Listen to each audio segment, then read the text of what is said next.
Doug Codd here with Matt Chatham at Gillette Stadium after day one of minicamp. And obviously the big news of the day was that Tom Brady, Rob Gronkowski, back on the field, and they looked as good as ever. I don't think they had to knock any rust off out there. Right. I think that was really sort of part of the calculation on both of these guys' part. Were they going to hurt themselves by virtue of not being here? And I think these are one of the two rare cases, obviously, on the roster, especially with a guy like Tom, who's 19, 20, 45 years, however long it has been with the organization.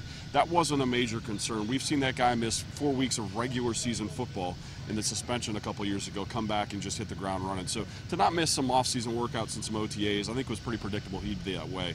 Now Gronk, I think Gronk is a different case himself because he has such a lengthy injury history. He's a guy that has really not been a big part of these kind of off-season stuff the last few years. Now, that doesn't mean he wasn't attending, but it's not like we saw him running, go routes every OTA practice anyhow. So to remove himself from that portion, show up here today and kind of look as we expected, that's not big a surprise. Patriots do have a roster battle at wide receiver going on right now. Jordan Matthews actually showed up pretty well today, caught 2 touchdown passes from Tom Brady, but Kenny Britt didn't look, didn't go as well for him today. He kind of got banged up, was limping a little bit out there, so that's tough to see in minicamp. Didn't look serious, but just any injury at this point is tough. And this has happened. There's been a couple stories around the NFL, a couple big name players that go down in this kind of scenario, and that's really a vet's biggest fear, especially a guy like Kenny Britt, who has a nice opportunity. He was a mid-season entry last year. You didn't expect a lot. How fast can you get up to speed and really contribute? You thought, hey, big off season, get on the same page with the rest of the offense, the quarterback when he's here, and all of a sudden you hit it running, and maybe your role is much different this coming season than it was a year ago.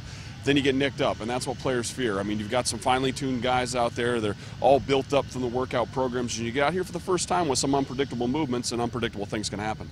There's some guys banged up on the offensive line right now. So right now, as far as the starters go, you've got Trent Brown at left tackle, Isaiah Wynn at left guard, David Andrews at center, Shaq Mason at right guard, and Adrian Waddle at right tackle. That might change, though, when guys like Joe Thuney and Marcus Cannon are back on the practice field, but it's at least notable to see Brown at left tackle and Wynn at left guard right now. I think this may very well be a musical chairs kind of situation throughout this offseason. We'll keep talking about it. We'll keep hammering this thing home throughout the season because we don't know who's going to walk out there's a starting 5 on opening day. Trent Brown can play left or right. Wynn, we don't know if he's a guard or a tackle. Marcus Cannon, we haven't seen him play in a while, but we presume he's the starting right guy, a very near all-pro type guy when he is healthy.